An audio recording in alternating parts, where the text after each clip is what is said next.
Hello my dear students, आज हम लोग बात करने वाले हैं इलेक्ट्रिक करंट के एक और नए लेक्चर की, जिसमें हम बात करेंगे हीटिंग इफेक्ट ऑफ करंट के बारे में। इसके अपन दो लेक्चर करने वाले हैं। ये लेक्चर कॉन्सेप्चुअल या थ्योरेटिकल बेस रहने वाला है। नेक्स्ट लेक्चर में हम लोग इसके न्यूमेरिकल सॉल्व करेंगे। आज हम हीटिंग इफेक्ट के बारे में पढ़ेंगे, पावर के बारे में पढ़ेंगे, कौन बल्ब हल्के जलेगा, कौन डिम जलेगा, कौन ज्यादा ग्लो करेगा, इस तरीके की चीजों के बारे में डिस्कस करेंगे, एक्सप्रेशन वगैरह को ड्राइव करेंगे। तो चलिए शुरू करते हैं हीटिंग इफेक्ट ऑफ करंट।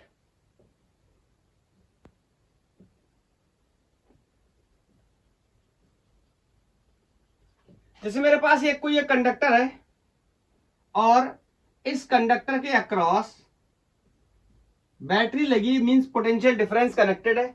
तो आपको पता है ये बैटरी क्या करेगी, इस कंडक्टर के अक्रॉस पाए जाने वाले जितने भी फ्री इलेक्ट्रॉन्स हैं इनको क्या कराएगी, सर्कुलेट कराएगी, जिससे क्या होगा, करंट बहेगी और करंट से क्या होगा, हीट का प्रोडक्शन होगा। कैसे होगा आगे चल के धीरे धीरे इसके बारे में भी डिस्कस करेंगे। ड्रिफ्ट वेलोसिटी के लेक्चर में मैंने आपको बताया इलेक्ट्रॉन यहां से क्या करेगा, एक्सेलरेट करके चलेगा, फिर टकराएगा, फिर चलेगा, फिर टकराएगा, ऐसा कुछ होगा। याद आया? उससे क्या बनेगी, हीट बनेगी। फिलहाल इसकी डेफिनेशन लिख लेते हैं। Phenomenon of production of heat. बोलो, हीट का प्रोडक्शन किसकी वजह से, करंट के फ्लो की वजह से। बोलो, in a resistor due to flow of electric current. Electric current का क्या हो रहा है, फ्लो हो रहा है। कहां, एक सर्किट में जहां पर कंडक्टर क्या है, बंधा हुआ है। बोलो बोलो, electric current through conductor called heating effect of current. थोड़ा इसकी मैकेनिज्म के बारे में समझने की कोशिश करते हैं। मैंने आपको बताया मैंने आपको बताया था कि इलेक्ट्रॉन और फ्री आयंस पाए जाते हैं, जिसे हम कर्नेल के नाम से भी जानते हैं। फिर क्या होता है, जब हम इस के चारों तरफ इस कंडक्टर के इनके अक्रॉस पोटेंशियल डिफरेंस क्रिएट करते हैं, इट मींस बैटरी लगाते हैं, तो ये इलेक्ट्रॉन क्या करता है, एक्सेलरेट करता है, मतलब इसकी वेलोसिटी बढ़ती है, मतलब इसकी स्पीड क्या होती है, बढ़ती है। लेकिन ये कर्नेल से टकरा जाता है और कर्नेल से टकराने के बाद अपनी वेलोसिटी को जीरो कर लेता है या फिर से फ्रेश स्टार्ट करता है। ये फिनोमिना ऐसा होता ही रहता है। तो बोलो क्या हुआ, जब यहां से इलेक्ट्रॉन यहां तक गया है, मींस एक्सेलरेट करके गया है, तो इसकी काइनेटिक एनर्जी क्या होती है, बढ़ती है। बोलो, काइनेटिक एनर्जी बढ़ती है। क्यों, यहां से यहां तक जाने में काइनेटिक एनर्जी बढ़ती है, क्योंकि एक्सेलरेशन करता है, वेलोसिटी बढ़ती है, मतलब स्पीड बढ़ती है, मतलब काइनेटिक एनर्जी बढ़ती है। तो मैं कह सकता हूं due to increase in kinetic energy. बोलो, temperature of conductor also increases. Kinetic energy बढ़ेगी इलेक्ट्रॉन्स की। बोलो, रैंडमनेस बढ़ेगी। इससे क्या होगा, कंडक्टर का जो टेम्परेचर होगा वो भी बढ़ेगा। बोलो, तो जो काइनेटिक एनर्जी थी, मैं ये भी कह सकता हूं कि काइनेटिक एनर्जी क्या होती है, कन्वर्ट होती किसमें, इनटू हीट एनर्जी में। Convert into heat energy, heat energy में कन्वर्ट हो जाती है। आपको पता है वैसे भी एनर्जी कंजर्वेशन के लॉ से energy neither be created nor be destroyed. क्या कर सकते हैं, एनर्जी को ट्रांसफॉर्म कर सकते हैं एक फॉर्म से अनदर फॉर्म के लिए। बोलो, चलो थोड़ी सी और बात करता हूं। ये समझ रहे हो ना, नोट करते रहो। देखो भैया, ये पूरा कॉन्सेप्चुअल लेक्चर है, पूरा कॉन्सेप्ट ड्राइव करना है। मान लो ये जो कंडक्टर था ना, उस कंडक्टर का मैंने इस तरीके से बना दिया रेसिस्टर। उसी कंडक्टर का, आपको पता है कंडक्टर के अंदर प्रॉपर्टी होती है रेसिस्टेंस की, तो मैंने ये रेसिस्टेंस ले लिया और ये कोई पॉइंट मार्क कर दिया ए, ये कोई पॉइंट मार्क कर दिया बी। मैं आपसे एक सिंपल प्रश्न पूछना चाहता हूं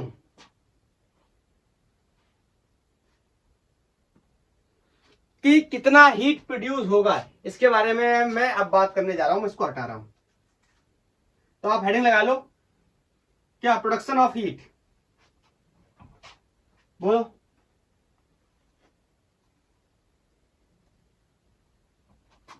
हेडिंग लगा लो, heat produced by electric current, या production of heat by electric current, heat produced by electric current, कितनी हीट बनेगी इलेक्ट्रिक करंट से, मैं इसके बारे में डिस्कस करने जा रहा हूं। मैं आपसे दो चार बातें पूछूंगा, आपको मेरी बातों का जवाब देना पड़ेगा। मैं आपसे पूछूं, बोलो, एक पॉइंट ए है, एक पॉइंट बी है, और इसको मैंने बैटरी से कनेक्ट कर रखा है, पोटेंशियल लगा रखा है, यहां से करंट जाएगी। मैं आपसे पूछूं किस पॉइंट का पोटेंशियल ज्यादा होगा, पॉइंट ए का या पॉइंट बी का? तो आप मेरे हिसाब से बहुत ही आसानी से ये बात बताने वाले हो कि पॉइंट ए का पोटेंशियल ज्यादा होगा पॉइंट बी के कंपैरिजन में। बोलो क्यों? क्योंकि आगे रेसिस्टर लगा हुआ है, यहां से जब करंट निकलेगा तो यहाँ पे पोटेंशियल का क्या होगा, ड्रॉप, आई आर सब कुछ पढ़ चुके हैं, किरचॉफ लॉ सारे नियम पढ़ चुके हैं अब तो हम।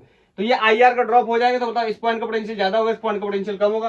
तो मैं आपसे अगर ये कहूं कि अगर मैं बी ए माइनस बी बी का डिफरेंस बनाने जाऊं तो ये भी क्या आएगा, जीरो से ग्रेटर आएगा। बोलो, अरे जीरो से बड़ा आएगा ना भैया, बताओ। ऐसे में किसी को कोई डाउट नहीं होना चाहिए। अब मैं आपसे एक सवाल पूछूं कि कितना चार्ज फ्लो कर गया, means amount of charge flow, कितना अमाउंट ऑफ चार्ज फ्लो कर गया। तो आपको पता क्या लिख सकता हूं, Q equal to I T. अरे I equal to Q upon T, तो चार्ज कितना हो गया, Q equal to I T. बोलो, टी टाइम में आई करंट फ्लो करता है तो उससे कितना चार्ज फ्लो कर गया, आई टी। बोलो, चार्ज कैसे मूव करेगा, डिक्रीजिंग पोटेंशियल, हायर पोटेंशियल से लोअर पोटेंशियल की तरफ, as charge flow through decreasing potential, इस साइड से इस साइड फ्लो करेगा चार्ज, क्योंकि इस पॉइंट का पोटेंशियल क्या है, ज्यादा, इस पॉइंट का पोटेंशियल क्या है, कम। और सबको पता है कि चार्ज कहां से कहां फ्लो करता है, हायर पोटेंशियल से लोअर पोटेंशियल के लिए।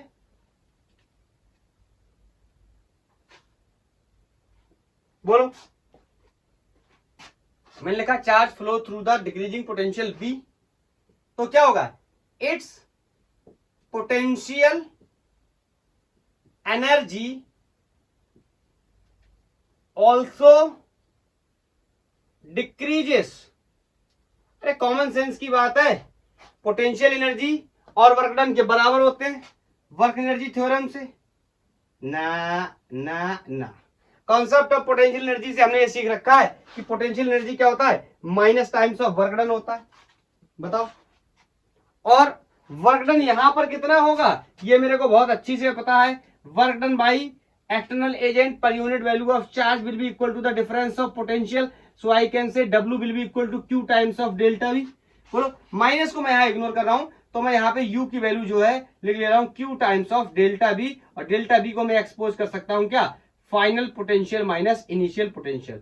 मैं आपसे एक सवाल पूछना चाहता हूं, बताओ, फाइनल पोटेंशियल ज्यादा है या इनिशियल पोटेंशियल ज्यादा है, मतलब पॉइंट ए का पोटेंशियल ज्यादा है या पॉइंट बी का पोटेंशियल ज्यादा है। तो everybody will say sir potential of the point A is greater than the potential of the point B. It means final potential कम है, इनिशियल पोटेंशियल ज्यादा है।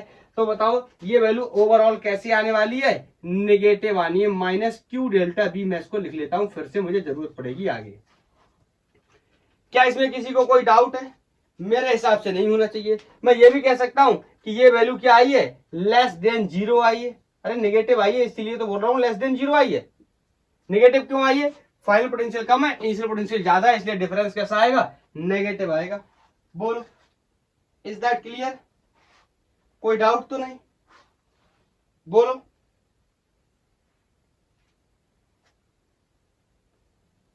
बताओ। अब मैं एक एजम्पशन लगाऊंगा, एक एजम्पशन मैं ये लगाऊंगा, आपको पता है अभी मैंने क्या माना था, जो एक्चुअल घटना हो रही थी, इलेक्ट्रॉन टकरा रहे थे, उससे क्या हो रहा था, काइनेटिक एनर्जी का लॉस हो रहा था, बोलो, और पोटेंशियल एनर्जी में या वर्क में कन्वर्ट हो रहा था। कोलिजन की वजह से कुछ हीट की एनर्जी क्या हो रही थी, बर्बाद हो रही थी। अगर मैं ये एज्यूम कर लूं कि एजम्पशन है ये, एफ चार्ज तो मूव कर रहा है इस कंडक्टर के अक्रॉस, जो ये कंडक्टर अपन ने बनाया था यहां पे, इस कंडक्टर के अक्रॉस इलेक्ट्रॉन्स तो मूव कर रहे हैं, लेकिन इनके बीच में कोई भी कोलिजन नहीं हो रहा। एक आइडियल कंडीशन मान के चल रहा हूं। If charges moves through a conductor without suffering collision नहीं हो रहा है, बोलो क्या होगा? काइनेटिक एनर्जी तो बढ़ेगी। क्यों भैया? इलेक्ट्रॉन दौड़ के जाएगा, बोलो, इलेक्ट्रॉन दौड़ के जाएगा मतलब एक्सेलरेशन से जाएगा, तो यहां से यहां तक जाएगा, तो काइनेटिक एनर्जी तो क्या होगी उसकी? बढ़ेगी। मतलब काइनेटिक एनर्जी तो चेंज करेगी, काइनेटिक एनर्जी विल चेंज, लेकिन इसकी पोटेंशियल एनर्जी चेंज नहीं करेगी। पोटेंशियल एनर्जी क्या रहेगी? कांस्टेंट या अनचेंज रहेगी। अब बताओ, अगर पोटेंशियल एनर्जी अनचेंज रही, और ये क्यों हो रहा है ऐसा? तो हम ये भी कह सकते हैं by the rule of energy conservation. आपको पता है काइनेटिक घटेगा तो पोटेंशियल बढ़ेगा, पोटेंशियल बढ़ेगा तो काइनेटिक घटेगा, और यहां पे क्या हुआ? काइनेटिक बढ़ा है, पोटेंशियल कांस्टेंट। इसका मतलब काइनेटिक का ही कुछ हिस्सा किसमें चला गया होगा? टेम्परेचर को बढ़ाने में। यही तो मैं आपको सबसे पहली लाइन तो मैंने यही बताई, जब काइनेटिक एनर्जी बढ़ेगी तो उसका टेम्परेचर बढ़ेगा। यहीं से तो मैंने आपको बताया कि काइनेटिक एनर्जी बढ़ी, पोटेंशियल कांस्टेंट रही, इसका मतलब जो काइनेटिक का बढ़ा हुआ पार्ट है वो किस में कन्वर्ट हो जाएगा? थर्मल या हीट एनर्जी में। बोलो, आपने वर्क एनर्जी थ्योरम पढ़ा है, क्लास 11th में वर्क एनर्जी थ्योरम बताता है work done by all forces will equal to change in its kinetic energy. और यहां से अभी अभी मैंने एक बात सीखी है कि जो वर्क डन है यही minus times of potential energy, या वर्क डन क्या होता है, सॉरी पोटेंशियल एनर्जी क्या होता है? Minus times of work done. तो मैंने यहां पे माइनस का साइन को क्या रखा है? कैरी करके रखा हुआ है। बोलो, अब मैं आपसे एक सवाल पूछना चाहता हूं, इस पोटेंशियल एनर्जी की अगर मैं वैल्यू रख दूं, देखो चेंज इन काइनेटिक एनर्जी को मैं कैसे रिप्रेजेंट कर लेता हूं, और यू की वैल्यू अभी मैंने डब्ल्यू के बराबर निकाली थी, और डब्ल्यू की वैल्यू कितनी आई है? बोलो, डब्ल्यू की वैल्यू कितनी है? Minus times of Q delta भी। ये देखो यू की वैल्यू यहां रखी थी, यहां की रख देता हूं, तो माइनस माइनस क्या हो जाएगा? प्लस यू डेल्टा भी। बोलो, अब मुझे इसकी जरूरत नहीं तो उसको हटा दे रहा हूं। और बताओ, क्यू को मैंने क्या बोला था? Minus minus plus. क्यू की वैल्यू क्या निकाली थी? I T. ध्यान से देखो, आई टी, और डेल्टा भी मतलब चेंज इन पोटेंशियल। तो ये एक रिलेशन बन के आ गया, एक रिलेशन बन के आ गया। काइनेटिक एनर्जी ऐसे लिखते हैं इसको, बी आई टी। और ये काइनेटिक एनर्जी ही क्या है? अरे भैया, काइनेटिक एनर्जी ही क्या है? बोलो, किसी, अब अगर मैं आपसे कहूं कोलिजन होने लगा, तो इसका मतलब यही जो काइनेटिक एनर्जी है इसका कुछ हिस्सा या काइनेटिक एनर्जी किसमें कन्वर्ट होने लगेगी? थर्मल एनर्जी में, या फिर मैं बोल सकता हूं किसमें? हीट एनर्जी में। बोलो, तो मैं आगे लिख दे रहा हूं यहां पे कि काइनेटिक एनर्जी, आगे इसी के आगे वैल्यू कैरी कर रहा हूं, kinetic energy gain by electron क्या होगा? शेयर कर लेगा। बोलो, शेयर कर लेगा किसके साथ में? जिन मेटल आयन से टकराया था। तो दोबारा से यहां पे बता दूं क्या? इलेक्ट्रॉन दौड़ के गया था, मेटल आयन से टकराया था कर्नेल से, शेयर्ड विद मेटल आयन। तो सिंपली बोलो, मेटल आयन का क्या होगा? टेम्परेचर बढ़ जाएगा। बोलो, हमें यही तो कैलकुलेट करना है, कितना टेम्परेचर बढ़ा मतलब कितनी हीट पैदा हुई है। तो मैं कह सकता हूं कि यही के किसमें कन्वर्ट हो गया? एच में, और एच इक्वल टू क्या हो गया? V I T. मैं थोड़ा सा डिफरेंशिएट करना चाहता हूं, यहां पे एक बात आपको बताना चाहता हूं। ये जो मैंने बी आई टी लिखा है ये सिर्फ एक केस में वैलिड है। जूल में निकालूंगा तो जूल लिख रहा हूं यहां पे। इसमें और इसमें अंतर समझने की कोशिश करना। इस कहानी को मैं कहीं पर भी अप्लाई कर सकता हूं, लेकिन इस कहानी को सिर्फ तब अप्लाई कर सकता हूं, इस कहानी को कहीं पर अप्लाई कर सकता हूं। का मतलब क्या है? का मतलब यह है जहां पर भी क्या हो रहा है, वर्क हो रहा है, एनर्जी कंजर्वेशन का नियम काम कर रहा है, वहां पर मैं इस रूल को अप्लाई कर सकता हूं। लेकिन इस रूल का अप्लाई सिर्फ और सिर्फ मैं एक ही जगह कर सकता हूं, जहां किसी कंडक्टर में क्या कर रही है, करंट फ्लो कर रही है, और वहां पर जो कहानी है कोलिजन ना होने की, या उसकी वजह से जो हीट पैदा हो रही है। क्लियर? जो कोलिजन हो रहा है उसकी वजह से क्या हो रही है, हीट पैदा हो रही है। मैं आगे चल के आपको बताऊंगा भी। तो इसके मैं एक दो रिलेशन और भी ड्राइव कर लेता हूं। तो आपको पता है अगर बी की जगह में क्या रख दूं, आई आर। अब देखो ये छोटी छोटी बातें यहां मत पूछना क्या हो रहा है। बी की जगह आई आर रख दूं, ये कितना हो जाएगा, आई स्क्वायर आर टी। ये भी किसमें आ रहा है, मैंने जूल में निकालना है। ठीक है। अगर मैं आपसे बोलूं कि आई टी की जगह में क्या रख सकता हूं, नहीं मैं इसको बी स्क्वायर अपॉन आर के टर्म्स में बनाना चाहता हूं, तो मैं आई की वैल्यू क्या रख सकता हूं, बी अपॉन आर। तो इसका नेक्स्ट फॉर्मूला बन जाएगा बी स्क्वायर अपॉन आर, और ये भी किसमें बन जाएगा, जूल में। बोलो अब यार ये कैसे, ये मत बोल देना कि ये कैसे हो रहा है। ठीक है, यहां पे एक चीज रह गई, टाइम रह गया। ठीक है, मैं इस सर्किट को हटा के थोड़ा सा आपको इसके बारे में बता दे रहा हूं। अगर आपको लग रहा है कि याद तो नहीं करना पड़ रहा है, तो मैं आपको यहाँ पे एक्सप्लेन करके बता देता हूं। बोलो H equal to B I T है। मैं अगर B की जगह आई आर रख दूं, और ये सब मैं जूल में निकाल रहा हूं, तो यहां पर B की जगह मैंने आई आर रख दिया, तो I R into I into T, तो ये हो गया आई स्क्वेयर आर टी। बोलो कोई दिक्कत नहीं। एक फॉर्मूला ये बन गया, एक फॉर्मूला ये बन गया। अगर मैं आई की जगह बी अपॉन आर रख दूं, तो यहां से I square upon R square हो जाएगा, sorry B square upon R square हो जाएगा, ये आर टी हो जाएगा, एक आर से आर मर जाएगा, और एच की वैल्यू यहां पर B square upon R T आ जाएगी। लेकिन ये सब किस में आ रहे हैं, हम जूल में कैलकुलेट कर रहे हैं। क्लियर? नोट करते रहना। मैं इसको हटा रहा हूं इस साइड में। अब अगर मेरे से सवाल ये हो जाता है कि कैलोरी में कैसे करेंगे, तो आपको पता है जूल को कैलोरी में बदलने के लिए 4.18 का डिवाइड कर देते हैं। तो मैं एक लाइन में इस फॉर्मूले को ऐसे लिख दे रहा हूं, पहले V I T I square R T V square upon R into T, और ये सब कहानी किसमें है, जूल में।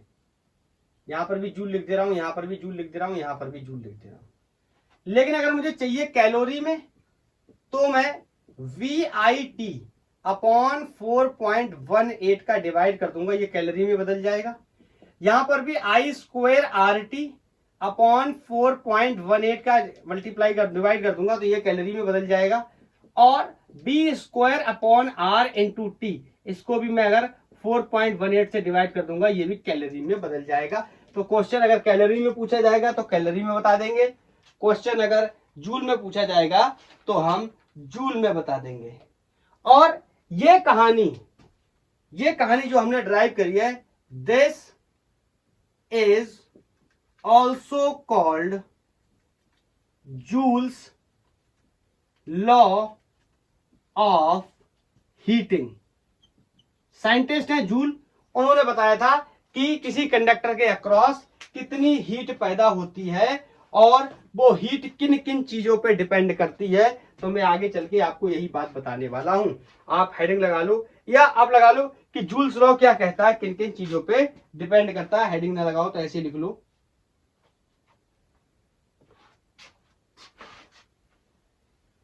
अकॉर्डिंग टू जूल्स लॉ,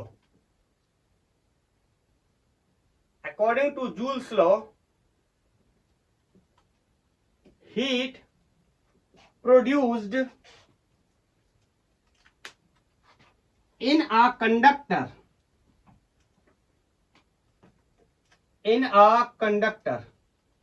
किन किन चीजों पर डिपेंड करती है। पहला, directly proportional to square of current. यहां से देख लो ना, ये फॉर्मूला लिख लो ना, यहीं से समझ में आ जाएगा। I square R T directly proportional to current, sorry हाँ, directly proportional to square of current for a given resistor. अगर रेसिस्टर की वैल्यू हमें क्या है पता है। बोलो। दूसरी बात मैं कह सकता हूं कि जो हीट प्रोडक्शन है वो रेसिस्टेंस पे भी डिपेंड करता है। तो मैं कह सकता हूं कि डायरेक्टली, यहां लिखा हुआ है जूल्स लॉ क्या कहता है, heat produce Joule's law according to Joule's law heat produce, ठीक है, heat produce in a conductor is directly proportional to the square of the current and directly proportional to resistance. जितना ज्यादा resistance होगा उतना ज्यादा हीट प्रोड्यूस होगी। बोलो।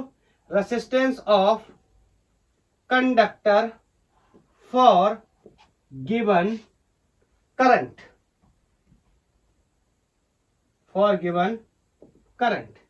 बोलो। तीसरा मैं कह सकता हूं कि directly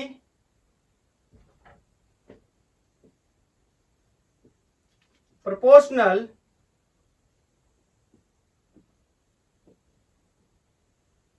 to time in which current is flowing।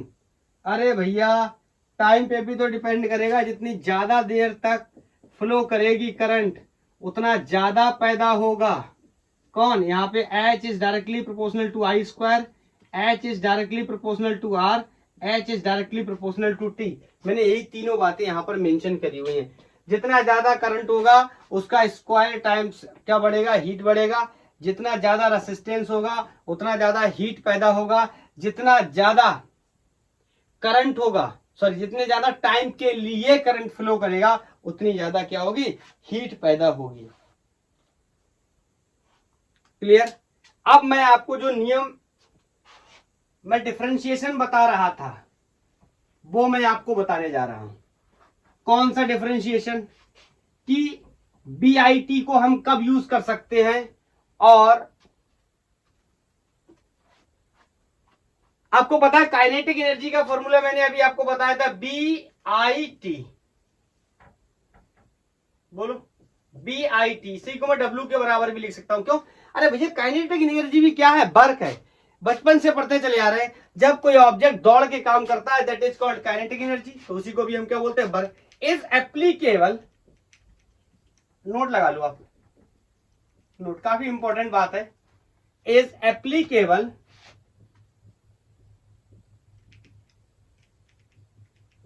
For any type of conversion of energy. किसी भी तरीके की एनर्जी कन्वर्जन में हम इसका यूज कर सकते हैं by the help of energy conservation. Is that clear? लेकिन जो इक्वेशन दूसरी हमने बनाई है, but equation H equal to I square R T B square upon R into T. बोलो। चलो दो ही लिख दे रहे हैं। कैन ओनली यूज, बताओ इसको सिर्फ किस कंडीशन में यूज कर सकते हैं? Can only use in conversion of electrical energy to heat energy.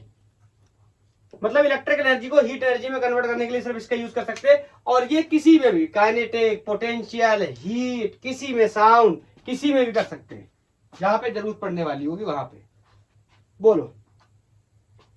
Clear? हाँ, आगे चाहो तो ये भी लिख दो कि conversion of electric energy into the heat energy in ohmic conductor. Ohmic conductor कौन होते हैं आपको बता चुका हूं मैं, जो ओम्स लॉ को फॉलो करते हैं, ohmic conductor. Non ohmic conductor में ये बात भी सही नहीं होगी। बोलो। क्लियर? तो ये बहुत ही बेसिक चीजें हम लोगों ने क्लियर करी। अब हमारा आर्टिकल है नेक्स्ट, पावर। हम पावर के बारे में बात करेंगे। अब यहाँ पे आप थोड़ा सा अलर्ट हो जाइए, यहां से हम धीरे धीरे क्वेश्चंस वाले टॉपिक की तरफ एंट्री कर रहे हैं। पावर की बात करेंगे, सीरीज इन पैरेलल में पावर की बात करेंगे, कौन बल्ब हल्के जलेगा, कौन बल्ब तेज जलेगा, इन सब चीजों की बात करेंगे। बोलो। तो मैं हेडिंग लगाने चला इलेक्ट्रिकल पावर।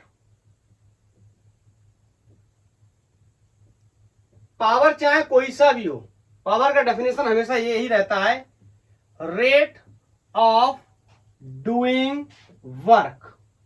अलग अलग परिस्थितियों में अलग अलग। यहां वर्क कौन कर रहा है? बैटरी या उसका ईएमएफ। बोलो। Rate of doing work by EMF of cell which is connected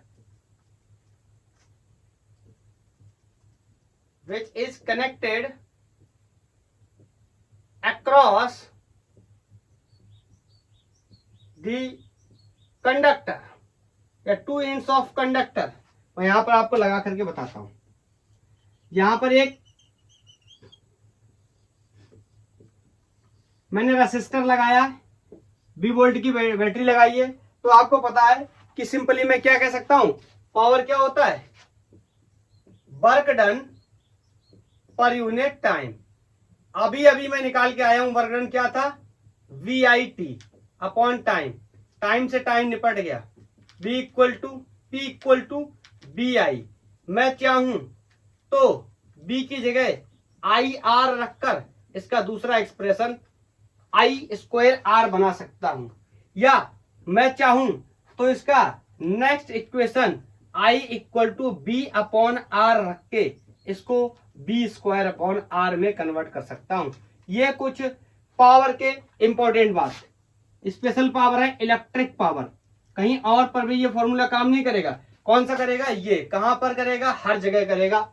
लेकिन ये जो फॉर्मूले हैं स्पेशली वर्क करेंगे in case of electrical power. P equal to BI या I²R या B² अपॉन R। बोलो। कुछ बातें इनके यूनिट से रिलेटेड कर लेता हूं। तो मैं यहां पर क्या ऐसे बोलूंगा आपको, ये करंट है यहाँ पे पैदा हो रहा है। इतना तो आप समझदार हैं, अभी आप क्लास 10th पास करके आए। बोलो। तो मैं अगर यूनिट्स की बात करना चाहूं तो यहां से देखो यूनिट निकाले चला, जूल पर सेकेंड। तो इसका यूनिट हो गया जूल पर सेकेंड। और ये कैसा है? ड्राइव्ड यूनिट है, ड्राइव्ड यूनिट। लेकिन हम साइंटिस्ट जूल के रिस्पेक्ट में, सॉरी वॉट के रिस्पेक्ट में, हम इसका जो SI यूनिट है वो वॉट कंसीडर करते हैं। SI यूनिट क्या है? SI यूनिट वॉट है। और मैं कह सकता हूं वॉट क्या होता है? एक वॉट क्या होता है? 1 जूल पर सेकेंड। आपसे कहा जाए 1 वॉट पावर क्या होती है, तो आप कहोगे जब कोई 1 जूल का काम करता है 1 सेकेंड तक, तो इक्विवेलेंट पावर होती है वो 1 वॉट होती है। हाँ, इसके कुछ बड़े यूनिट भी होते हैं, बिगर यूनिट। बिगर यूनिट्स की अगर मैं बात करूं तो किलोवाट ब्रैकेट में KW लिखते हैं, KW से रिप्रेजेंट करते हैं। किलोवाट का मतलब 10⁻³ वॉट। बोलो। या मेगावाट भी हम यूज कर सकते हैं, इसे हम MW बोलते हैं। और मेगा का मतलब 10⁶ और यहां पर वॉट। बोलो। क्लियर है? नोट करते रहना। बोलो। क्लियर है? हाँ, इसके कॉमर्शियल यूनिट भी हो सकते हैं। तो मैं कॉमर्शियल यूनिट की अगर बात करूं,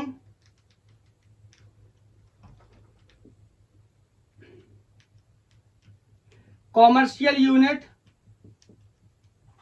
इसका होता है हॉर्स पावर, या इसे हम HP के नाम से भी जानते हैं। और 1 हॉर्स पावर 746 वॉट के बराबर होता है। ये बात हम याद रखेंगे। बोलो। एक इसका और भी बहुत फेमस यूनिट है जिसे हम किलोवाट आर के नाम से जानते हैं। इससे तो सब लोग वाकिफ होंगे, किलोवाट आर। इसको हम शॉर्ट में KWH के नाम से भी जानते हैं। और घरों में जो डोमेस्टिक बिजली कनेक्शन होता है या मीटर होता है, उसमें जो जनरली 1 किलोवाट का हम कनेक्शन लेते हैं, तो वो किसमें होता है, किलोवाट में, मतलब ये भी एनर्जी का क्या है, एक यूनिट है। बोलो, ये भी कॉमर्शियल यूनिट है। हाँ, नेक्स्ट क्वेश्चन इज कि 1 kWh कितने जूल के बराबर हो सकता है। वैसे तो ये क्लास 10th का क्वेश्चन है, वहां पर हम लोग इसे सॉल्व भी करते हैं। बोलो, किलो का मतलब 10⁻3, वॉट का मतलब जूल पर सेकेंड, और घंटे का मतलब 3600 सेकेंड। सेकेंड से सेकेंड मर गया। 1 kWh, इसको सॉल्व करेंगे, 2 जीरो यहां बढ़ जाएंगे, 5 एक दशमलव इधर खिसकाएंगे तो 3.6 इंटू 10⁻6 जूल होते किसमें, 1 किलोवाट में। मतलब जब हम अपने घरों में इतने जूल एनर्जी का इस्तेमाल कर देते हैं तब 1 किलोवाट होता है। और क्लास 10th में आपने पढ़ा होगा, मैंने तो पढ़ाया हुआ है, मैंने पढ़ाना बंद कर दिया है, क्लास 10th वगैरह मैंने पढ़ाता। पहले जब मैं क्लास 10th वालों को पढ़ाता था तो मैं वहां पे बताता था कि 1 kWh को ही हम 1 यूनिट के नाम से जानते हैं। बोलो, इसमें हम क्या करते थे, क्लास 10th में बहुत फेमस क्वेश्चन हुआ करता था, इलेक्ट्रिसिटी कंजम्पशन का जो बिल आता था, हमें बिल जनरेट करना रहता था। तो बिल जनरेट तभी होता था जब हमें यूनिट का दाम पता होता है। तो यूनिट का दाम पता होने के साथ साथ kWh को हमें निकालने पड़ते थे कि कितने kWh होंगे, क्योंकि वहां यूनिट नहीं बताता था, kWh बताता था। क्लियर। और kWh से हम रुपए, जो भी 5 रुपए 10 रुपए आपके इलाके में, जो भी जहां पे भी जैसे हार रहते होंगे, वहां पे यूनिट पर यूनिट जो कॉस्ट होगा इलेक्ट्रिसिटी का, वो उससे मल्टीप्लाई करके हम वहां पे बिल निकाल लेते थे। बोलो, तो this is all about power. बोलो, धीरे धीरे और अलर्ट होते चले जाएंगे। अब और ज्यादा क्वेश्चनों में हम घुसते चले जा रहे हैं, इधर ही से क्वेश्चन बनेंगे। नेक्स्ट लेक्चर में आप देखेंगे कि मैं एक नया लेक्चर रिकॉर्ड करूंगा जिसमें सिर्फ और सिर्फ हम क्वेश्चंस की बात करेंगे, heating effect of current and power से रिलेटेड। इसमें सिर्फ हम कॉन्सेप्ट को समझेंगे। Next article is power rated, काफी इंपॉर्टेंट क्वेश्चन है, यहां से बहुत सवाल आते हैं पावर रेटेड से, नीट और जेई के अंदर। मतलब कोई बल्ब होगा, कोई हीटर होगा, कोई इलेक्ट्रिकल अप्लायंसेस होगा, वो सर्किट में कनेक्टेड होगा, सर्किट में कनेक्ट करने के बाद उसके ऊपर कुछ ना कुछ लिखा होगा। जैसे बाजार से हम एक बल्ब खरीद के लेके आते हैं तो उस बल्ब के ऊपर 220 पोटेंशियल और 10 वॉट का बल्ब की पावर मेंशन रहती है। तो 10 वॉट जो लिखा हुआ है that is called rated power. Rated power is the different thing and supply power is the different thing. Rated potential is the different thing and supply potential is the different thing. Rated का मतलब ये होता है कि इतने volt का आप potential दोगे। जैसे 10 वॉट के बल्ब की मैं बात कर लेता हूं, तो अगर बोला जाएगा 220 के मेन से आप इसमें 220 वोल्ट के मेंस से जब आप इसमें करंट सप्लाई करेंगे तो ये 10 वॉट की पावर एमिट करेगा। क्लियर है, ये मतलब होता है। हाँ, इसको हम कैसे समझेंगे, हम बोल सकते हैं एनर्जी कंज्यूम्ड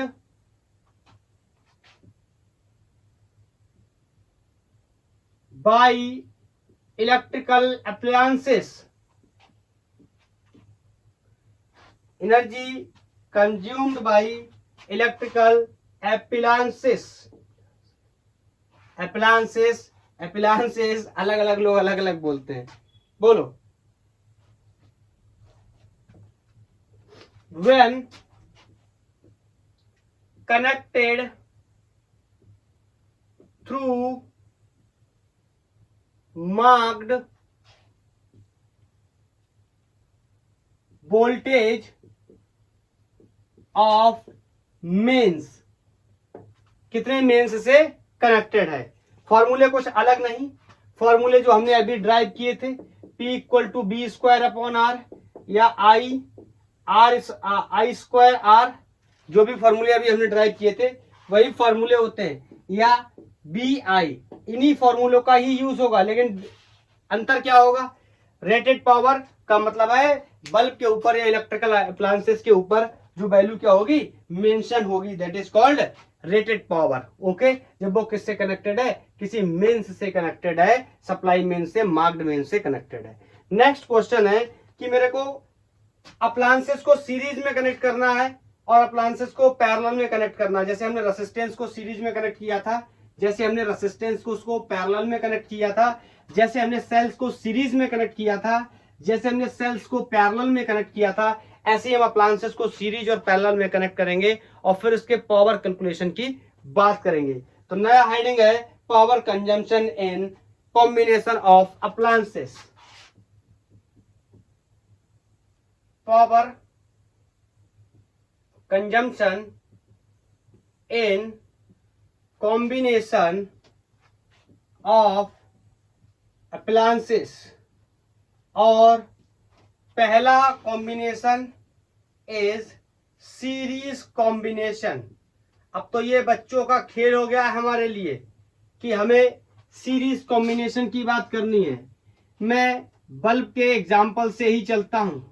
ये कोई एक बल्ब है, ये कोई एक दूसरा बल्ब है, और ये कोई एक तीसरा बल्ब है, और ये तीनों बल्ब सीरीज में कनेक्टेड है। इसका रेसिस्टेंस कोई R1, इसका R2 और इसका रेसिस्टेंस कोई R3 है। यहां से अभी अभी मैंने देखा था कि P equal to B square upon R, और निकालना पड़ जाए रेसिस्टेंस तो क्या होता है बी स्क्वायर अपॉन P, ये होता है। अब इन तीनों बल्ब को हटाना है और एक बल्ब लगाना है जिसकी पावर इन तीनों के इक्विवेलेंट हो, जिनका रेसिस्टेंस इन तीनों के इक्विवेलेंट हो, लेकिन ये सेम मींस के साथ कनेक्टेड है। जिस बैटरी के साथ ये तीनों कनेक्टेड थे उसी बैटरी के साथ ये भी कनेक्टेड है।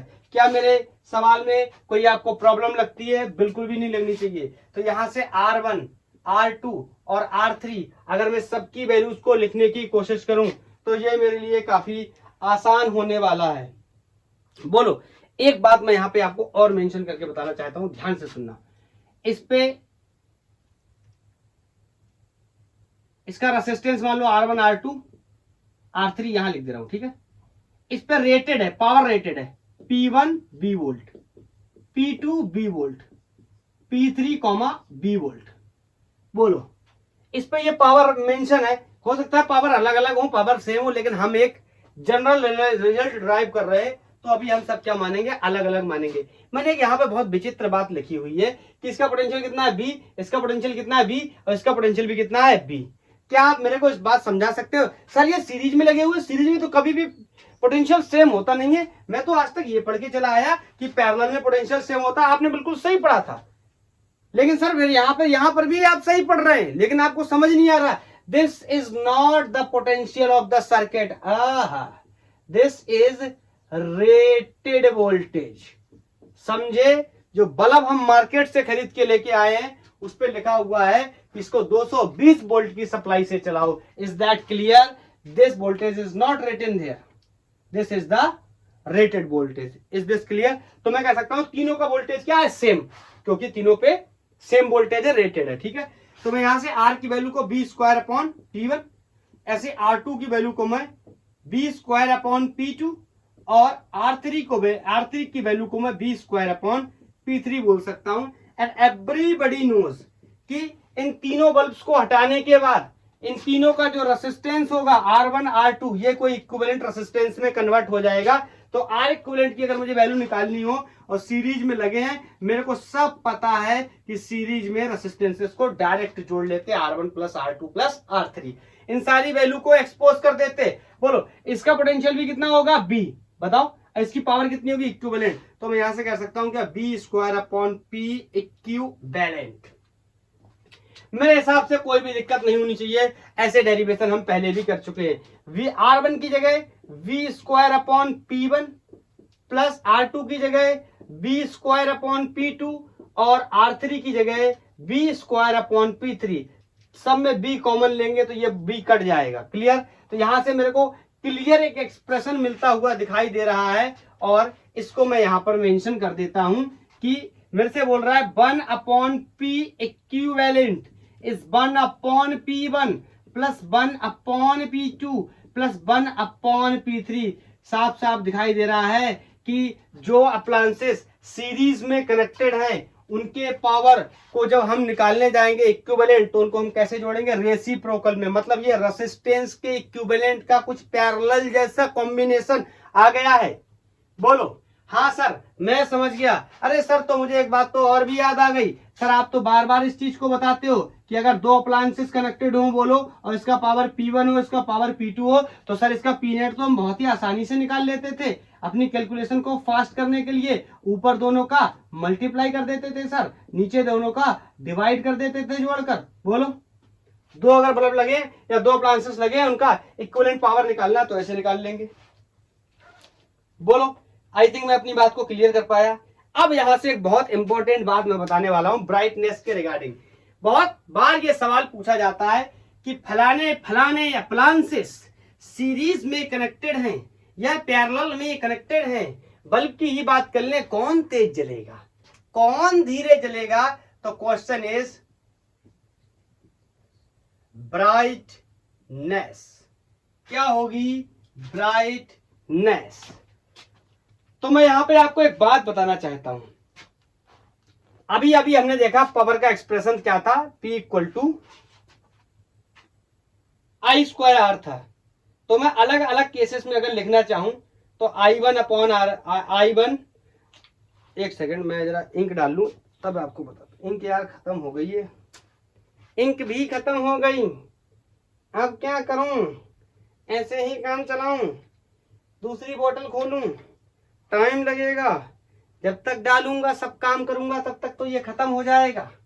समझो चलो P इक्वल टू, लो समझने लायक बचेगा ही नहीं लगता है, आई स्क्वायर आर। ये एक रिलेशन था पावर का। बताओ आप मेरे को एक बात बता दो कि जो बल्ब R1 है, R2 है, R3 है, इन सब में क्या करंट सेम नहीं होगी? बिल्कुल होनी चाहिए, क्योंकि ये किसमें? सीरीज में। ये नियम तो कभी बदलने वाला नहीं है कि सीरीज में है तो करंट सेम है। इसका मतलब power P1 equal to I square R1, P2 equal to I square R2 और P3 is equal to I square R3। बोलो पावर सब में क्या रहने वाला है? सॉरी, करंट सब में क्या रहने वाला है? सेम। इसका मतलब मैं कह सकता हूं कि resistance is inversely proportional to power. इन रिजल्ट्स के आधार पे बोलो करंट तो कांस्टेंट हो गई। अब मेरी बात को ध्यान से सुनना यहीं से। मतलब मैं कहूं bulb of low weightage, weightage का मतलब पावर। बोलो जिस बल्ब की पावर सबसे कम होगी उसका रेसिस्टेंस सबसे ज्यादा होगा, रेसिप्रोकल है, इनवर्सली प्रोपोर्शनल है, विल हैव मैक्सिमम रेसिस्टेंस। बोलो और अगर रेसिस्टेंस मैक्सिमम हुआ बोलो तो हीटिंग इफेक्ट भी मैक्सिमम होगा। बोलो जितना बड़ा रेसिस्टेंस, अभी अभी पढ़ के आया हूं मैं, H equal to I square R T, याद आया? H is directly proportional to R। जितना ज्यादा रेसिस्टेंस होगा it will create more heating effect. Heating effect को अगर मैं सिंपल शब्दों में बात करूं मतलब क्या होगा? टेम्परेचर इंक्रीज होगा। बोलो टेम्परेचर इंक्रीज होगा। एक सेकेंड, मेरे को यहां पे एक बात और बोलनी चाहिए थी कि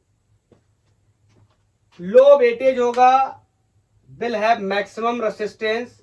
रेसिस्टेंस जितना ज्यादा होगा, पहले इसके बारे में, इस लाइन को बाद में, मतलब जितना ज्यादा रेसिस्टेंस होगा, बोलो ग्लो बल्ब की ज्यादा होगी, will have the maximum resistance, glow of bulb will be maximum. Don't worry, मैं आपको क्लियर करके ही जाऊंगा। फिर मैं कह सकता हूं more resistance means more heating effect means more increase in temperature. बोलो और टेम्परेचर में जितना ज्यादा इंक्रीज होगा फ्यूज भी तो उतनी ही जल्दी होगा, मेल्ट कर जाएगा। बोलो क्योंकि रेसिस्टेंस क्या होगा? बोलो सॉरी हीट क्या होगी, बढ़ जाएगी। बोलो, तो मैं आपसे बोलूं अगर करंट, आगे यहां पर बताता हूं, if current increases safety limits, current अगर सेफ्टी लिमिट से इंक्रीज हो गया बाय द वे, बोलो तो क्या होगा, हाई रेसिस्टेंस, हाई रेसिस्टेंस, या इसी को हम बोल सकते हैं क्या, लो वेटेज बल्ब क्या होगा, जल्दी मरेगा। हिंदी लिख भी नहीं पा रहा हूं सही से, जल्दी मरेगा मतलब फ्यूज कर जाएगा। बोलो, तो मैं आपको एक लाइन में इस बात का मतलब एक्सप्लेन कर देता हूं। यहां पे हाई रेसिस्टेंस क्या होगा, लो वेटेज। इतने एक्सप्लेनेशन के बाद कोई डिसएग्री नहीं कर सकता। हाई रेसिस्टेंस मतलब लो वेटेज, और अगर वेटेज कैसा है, वेटेज का मतलब मैं ब्रैकेट में लिख देता हूं पावर, वेटेज अगर लो है तो बोलो ग्लो कैसा होगा, ग्लो मोर। और जितना ज्यादा ग्लो करेगा उतना ज्यादा हीटिंग इफेक्ट होगा तो मरेगा भी उतने ही जल्दी। बोलो, तो जल्दी मौत, जल्दी मौत। यार मैं हिंदी ये पता नहीं क्या हो गया है, जल्दी मौत सही है। जितना ज्यादा रेजिस्टेंस पावर उतनी कम, पावर जितनी कम ग्लो उतना ज्यादा, ग्लो जितना ज्यादा मौत उतनी करीब। जो ज्यादा उछलेगा वही तो मरेगा पहले।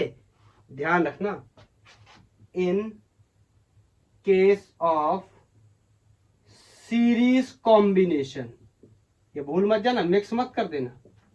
ऐसा कब होगा, सीरीज कॉम्बिनेशन के केस में होगा। तो हमसे जो क्वेश्चन पूछा जाता है कि कौन सा बल्ब ग्लो करेगा ज्यादा, कौन सा कम, नेक्स्ट लेक्चर में मैं आपको कई सवाल कराऊंगा। उसमें मैंने एक दो सवाल ग्लो के भी रखे हुए हैं। बताओ, ये क्लियर, नोट्स बनाते रहना। ये लेक्चर बहुत इंपॉर्टेंट होने वाला है, कहीं इसको इंग्लिश में छोड़ मत देना। बहुत सारे कॉन्सेप्ट्स का एक्सप्लेनेशन किया है मैंने इसके अंदर। बोलो, series combination is clear. Next one is parallel combination. अगर मैं बात करूं पैरेलल कॉम्बिनेशन, बताओ,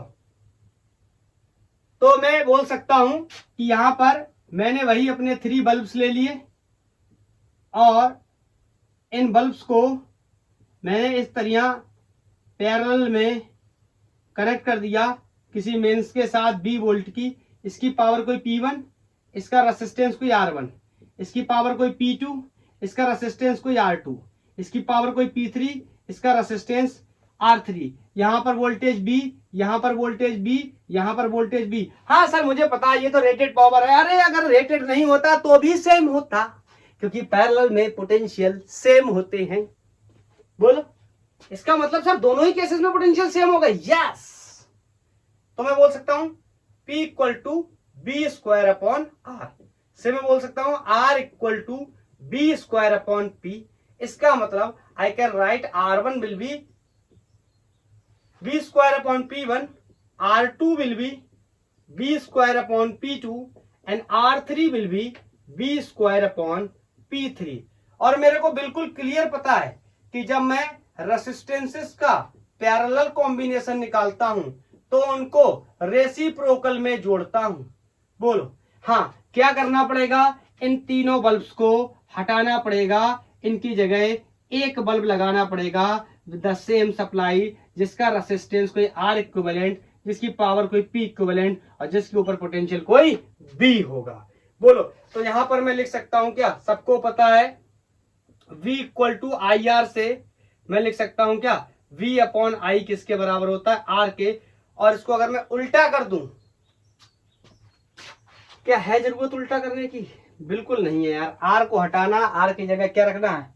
बी अपॉन आई रखना है। नहीं, बी अपॉन आई क्यों रखना है? क्या कर रहा हूं मैंने क्या कर दिया? पावर पावर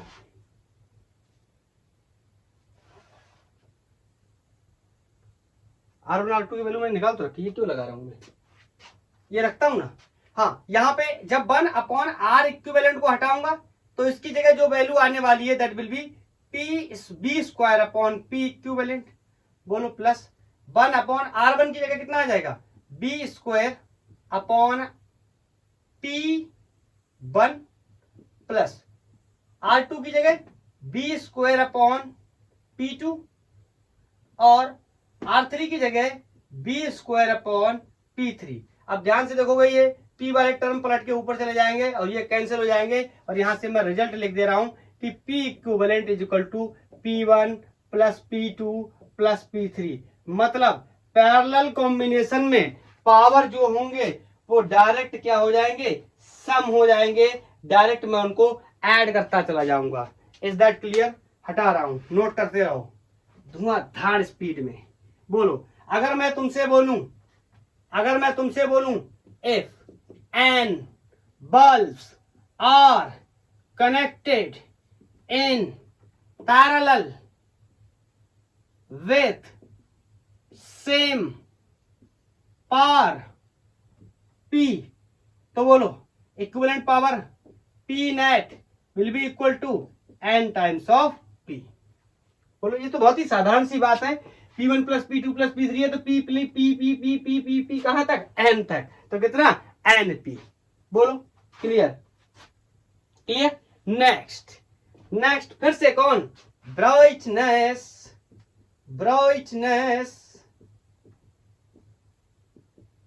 बताओ। ब्राइटनेस को मैं कैसे यहां पे बात करूंगा? पोटेंशियल तो यहां फिक्स है, तो बोलो मैं कह सकता हूं क्या? आपको पता है P equal to B square upon R होता है।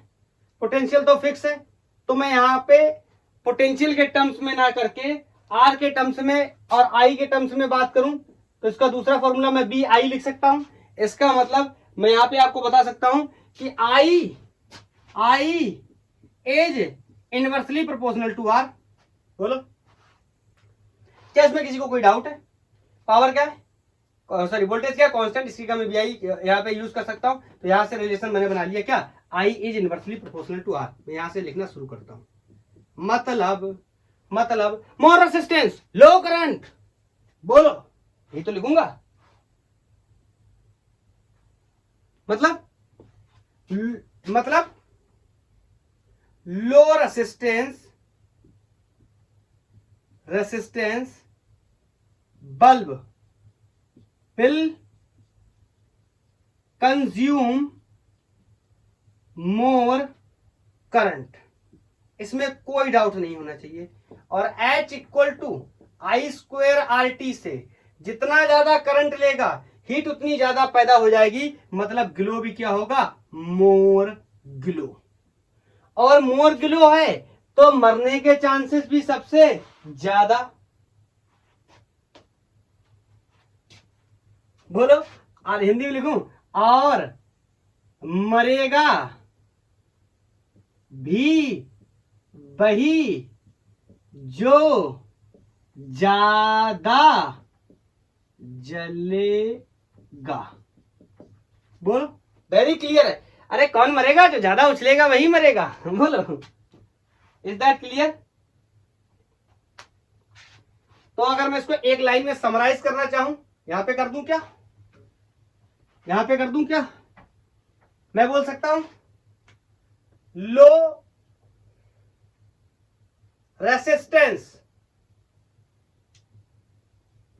रेसिस्टेंस अगर क्या है? लो है, इसका मतलब मोर वेटेज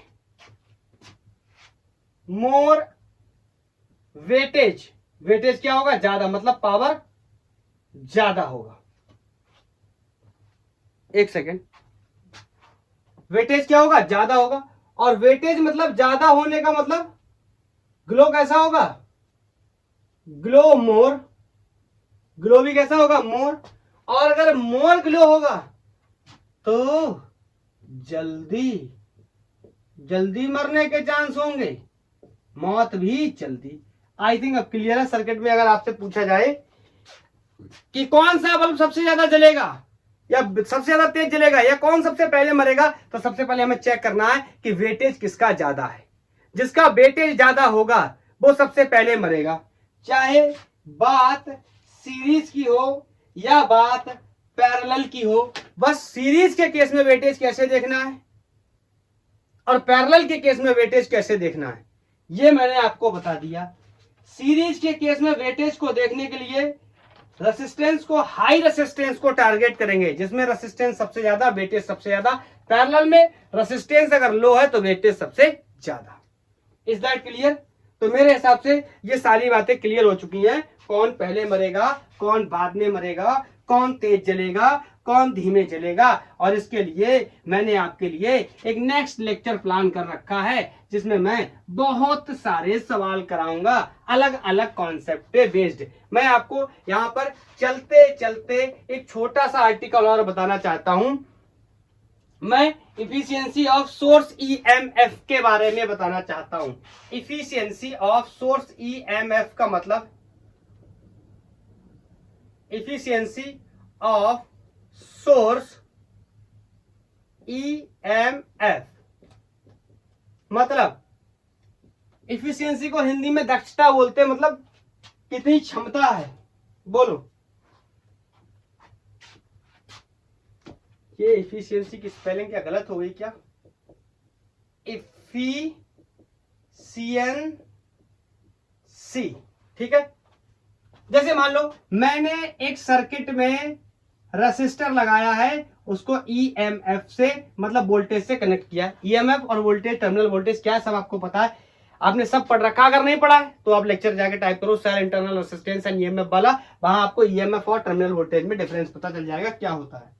बोलो, तो इसके लिए मैं आपको एक सिंपल फॉर्मूला बता देता हूं। ईटा इक्वल टू पावर आउटपुट, कितना आउटपुट पावर है, अपॉन पावर इनपुट, कितना इनपुट पावर है, ठीक है। और अगर कहीं पूछ ले परसेंटेज में, तो यहां परसेंटेज, तो यहां विद मल्टीप्लाई बाई 100। क्लियर? अब पावर आउटपुट और पावर इनपुट क्या है, इसके बारे में मैं आपको बताता हूं। P out upon P in, बताओ पावर क्या होता है, simply B I, B I, और इनका मतलब बी की जगह कौन आएगा, ई आई। अब हाँ, कुछ लोग ऐसे हो सकते हैं जिसे ये ना समझ में आ रहा ई आई क्यों हो गया भैया। इनपुट पावर का मतलब है सेल का इंटरनल रेसिस्टेंस भी मैटर करेगा। आपको पता है सेल के अंदर इंटरनल रेसिस्टेंस भी होता है। बोलो, करंट सीरीज में इसलिए सेम है, तो यहां से क्या हो गया, बी अपॉन ई।